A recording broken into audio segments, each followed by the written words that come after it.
Hello friends, इस video में हम सीखेंगे कि कैसे एक सीमलेस पैटर्न तैयार किया जाता है और उसको कंटिन्यू किया जाता है एक ऑब्जेक्ट में या एक मल्टीपल ग्रुप ऑफ ऑब्जेक्ट्स में। तो चलिए शुरू करते हैं। सबसे पहले तो मैं एक नई फाइल बनाता हूँ। एक नई फाइल क्रिएट करते हैं कंट्रोल N करके। और सीमलेस पैटर्न के लिए हमें कुछ क्लिप आर्ट चाहिए होंगे या हमने कुछ क्लिप आर्ट्स डिज़ाइन किए होंगे तो उनकी हमें ज़रूरत पड़ेगी और उनको हम रिपीटेशनल फॉर्म में उस पेज पर या उस आर्टबोर्ड पर हम कंटिन्यूस रिपीट कर सकते हैं। से हम यहाँ से कुछ क्लिप आर्ट्स मैंने पहले से ही डाउनलोड कर रखे हैं। इन क्लिप आर्ट्स को हम यूज़ करते हुए एक सीमलेस पैटर्न तैयार करेंगे।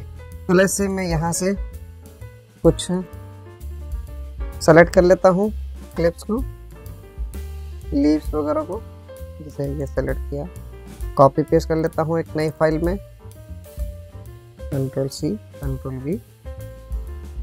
फिलहाल के लिए मैं इनको आर्टबोर्ड से बाहर रख देता हूँ। मैं बाद में इनको ड्रैग करूँगा एक मेरा जो पैटर्न का जो साइज बना करेंगे। तो ये कुछ क्लिप्स हमने सेलेक्ट किए हैं और इन्हीं को हम रिपीट करेंगे आर्टबोर्ड में।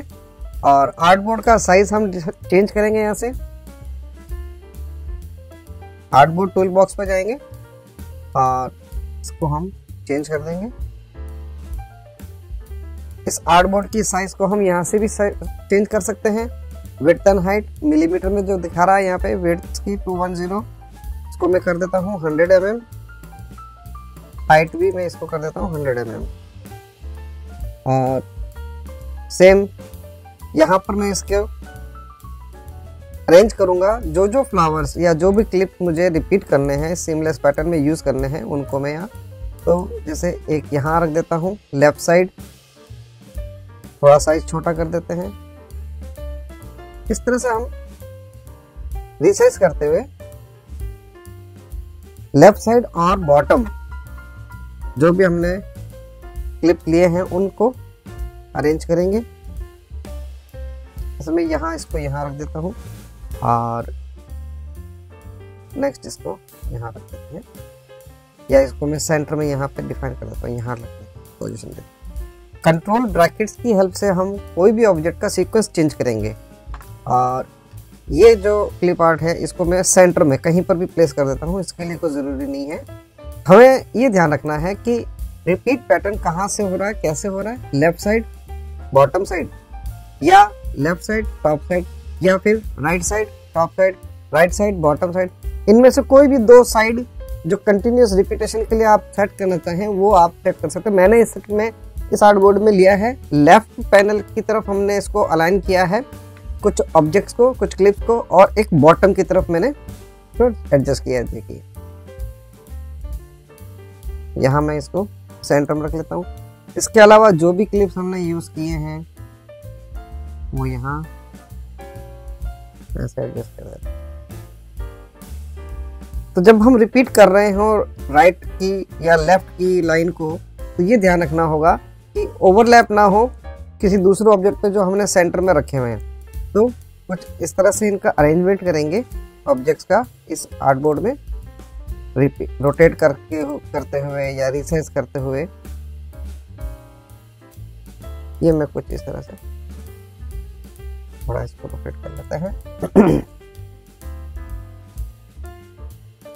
और इसको मैं एक और क्लिप ले लेता हूँ यहाँ से, प्लस से ये क्लिप ले लेता हूँ, कंट्रोल C कंट्रोल V। और हम यहाँ तो एक फाइल से दूसरे फाइल में ड्रैग करके भी ले सकते हैं। तो इस तरह से हम इनको अरेंज करेंगे। मैंने लेफ्ट साइड में अरेंज किया है 1 2 3 फ्लावर्स को और बॉटम की तरफ सिर्फ 2 किया है। मैं चाहूँ तो उसके अंदर एक और ऐड करना तो मैं कर सकता हूँ। यहाँ से इसको सेलेक्ट करके छोटा कर देंगे थोड़ा रोटेट करते हुए, और इसको मैं यहाँ नीचे ले लेता हूँ। अब हमारे पास एक और क्लिप ऐड करने के लिए जगह मिल गई है, तो हम यहाँ से कोई भी एक फ्लावर यूज कर लेंगे। जैसे मैं ये ले लेता हूँ कंट्रोल C कंट्रोल V और इसको मैं यहाँ प्लेस कर देता हूँ कुछ इस तरह से। एक बॉक्स बनाएंगे, कलर बॉक्स बनाएंगे। इसमें पीछे बैकग्राउंड में यूज करने के लिए रेक्टेंगल टूल लेंगे। जो साइज हमने आर्टबोर्ड की रखी है उसी साइज का हम इस बॉक्स को भी बनाएंगे। कलर जो आपको सुटेबल लगे यहाँ से कलर बना लीजिए लाइक दिस।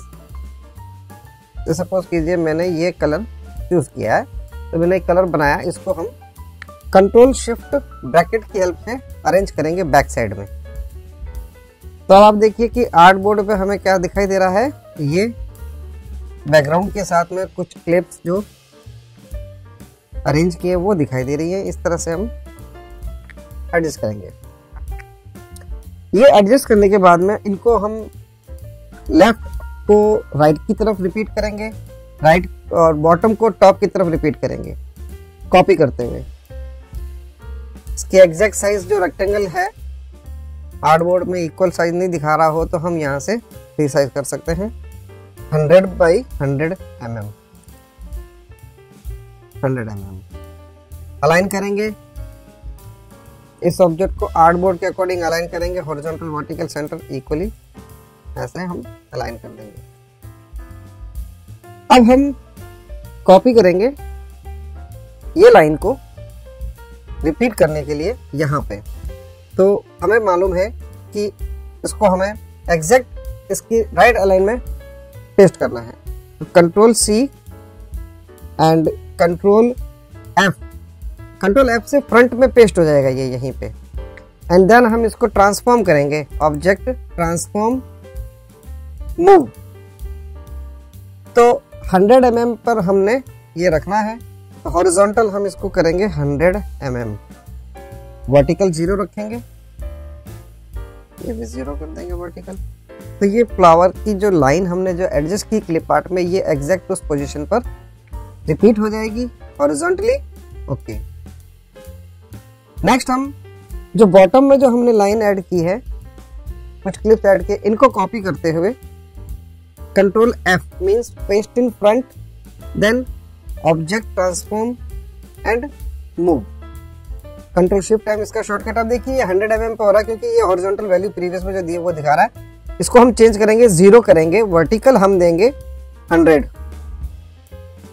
तो 100 मींस वो नीचे की तरफ जा रहा है, इसको हम माइनस करेंगे ऊपर की तरफ लेने के लिए, -100।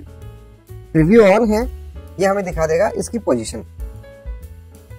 ठीक है, अब ये हमने एक पैटर्न सीमलेस के लिए तैयार किया है। हम चाहते हैं जब ये रिपीट हो, एक तो होता है कि हम कॉपी पेस्ट करके इनको रिपीट करें तो उसमें कहीं गलत भी हो सकता है, कहीं पे इसकी पोजीशनिंग चेंज हो सकती है, और जो साइड के जो ये आर्टबोर्ड से जो बाहर जा रहे हैं वो एक दूसरे के ऊपर ओवरलैप हो सकते हैं। इसके लिए हम कंटिन्यूस रिपीटेशन के लिए एक बॉक्स और बनाएंगे, या जो ये मैंने बॉक्स बना रखा है सेंटर में जो ऐड कर रखा है अलाइन करके, तो कंट्रोल सी करके इससे भी हम एक बार के लिए कंट्रोल एफ करेंगे, पेस्ट इन फ्रंट कॉपी करते हुए। और जो पेस्ट इन फ्रंट हुआ है इसको हमें देखना है, F7 से हम लेयर पैलेट ओपन करेंगे और इसको हम देखेंगे यहाँ पे कॉपी एंड पेस्ट करने के बाद में एक रेक्टेंगल सबसे लास्ट में दिखाई दे रहा है, इसे भी मैं सबसे लास्ट में शिफ्ट कर देता हूँ, कंट्रोल शिफ्ट ब्रैकेट। देखिए अब नीचे बैकग्राउंड में लेयर पैलेट में 2 लेयर दिखाई दे रही है, एक तो हमने कलरफुल डाला है, दूसरा हमने कॉपी करके सेम को हमने पेस्ट किया है। तो इसका जो सेम जो हमने पेस्टिंग की है इसमें नन करेंगे, कलर को फिल कलर नन, आउटलाइन भी हम नन रखेंगे, और इसको हम यहाँ बैक साइड में कंट्रोल शिफ्ट लास्ट में इसको पेस्ट कर देंगे, लास्ट के अंदर इसको रख देंगे। जो दूसरा हमने इससे ऊपर जो बैकग्राउंड ले रखा है इसकी आउटलाइन चेक करेंगे कि आउटलाइन नन है या नहीं। हाँ ठीक है, नन है। तो ये होता है कि एक पैटर्न डिसाइड करना कि हमने ये चीज रिपीट करनी है एक बड़ी साइज के आर्टबोर्ड पे, और उसको एक प्रिंट करना है, जैसे साड़ी का प्रिंट करना हो या कोई पर्दे के प्रिंट करना हो, तो उसमें आपने देखे होंगे काफी सारे रिपीटेशंस होते हैं। तो कंट्रोल माइनस करते हैं, यहां से हम स्वैचेस पैनल ओपन करेंगे। इस स्वैच पैनल पे हम इसको ड्रैग करेंगे, इस पूरे को कंप्लीट ड्रैग करते हुए यहाँ पेस्ट कर देंगे, यहाँ पे प्लेस कर देंगे। अब देखिए हमारा ये काम तो हो गया। अब हम एक नई फाइल लेते हैं, या नई फाइल लेंगे तो ये हमारा रिपीट नहीं होगा, तो इसको मैं छोड़ देता हूँ। एक नया आर्टबोर्ड बनाते हैं, क्रिएट अ न्यू आर्टबोर्ड, जो मर्जी है साइज का ले लीजिए, एंड देन रेक्टेंगल ड्रॉ करेंगे। फिर मुझे इसमें फिल करना है ये सीमलेस पैटर्न। अब देखिए कितना खूबसूरत तरीके से इसने रिपीटेशन कर दिया। इसका फायदा क्या हुआ? इसका फायदा ये हुआ, हम ऐसे भी कॉपी पेस्ट करके रख सकते थे, लेकिन उसमें क्या होता है, ये ऑब्जेक्ट्स को मल्टीपल करने पड़ते, मल्टीपल ऑब्जेक्ट्स होने की वजह से इसकी किलोबाइट्स में, मेगाबाइट्स में साइज बढ़ जाती है फाइल की, और उसको एक्सेसिंग करना थोड़ा सा टिपिकल हो जाता, हमें लैग करता, सॉफ्टवेयर बंद हो जाता या फिर सेव होने में टाइम लगता। तो इसलिए ये एक कलर फिल की तरह यूज हो रहा है, और एक as a single object, as a colour ये फिल होता है। तो इसमें मिनिमम बाइट्स ये यूज करता है और फाइल की एक्सेसिंग फास्ट होती है। तो अब जैसे ये हमारा बन गया है, फिल कर लिया, अब चाहे जितना इस रेक्टेंगल को आप बड़ा कीजिए, जो आपने ड्रॉ किया है इस आर्टबोर्ड में, चाहे जितना बड़ा कीजिए, ये वहां से ही रिपीट करेगा, कंटिन्यू करेगा उस पैटर्न को जो हमने फिल किया है यहाँ पे। तो आप देखिए कहीं पर भी आपको ये नहीं लगेगा कि ये फ्लावर अपनी लाइन से दूर हो गया या इधर उधर हो गया है, लेफ्ट अलाइन में, टॉप अलाइन में या बॉटम अलाइन में। एक कंटिन्यूएशन इसमें दिखाई देगी। इसे कहते हैं सीमलेस पैटर्न तैयार करना मल्टीपल क्लिप्स की हेल्प से, या जो आपने डिजाइन बनाया है, जो भी टेक्सटाइल के लिए जो पैटर्न तैयार किया है, उस पैटर्न को रिपीट हमें प्रिंट करने के लिए अगर सीमलेस पैटर्न की जरूरत होती है, तो इस तरह से हम सीमलेस पैटर्न बना सकते हैं। That's all for this video friends. Thank you.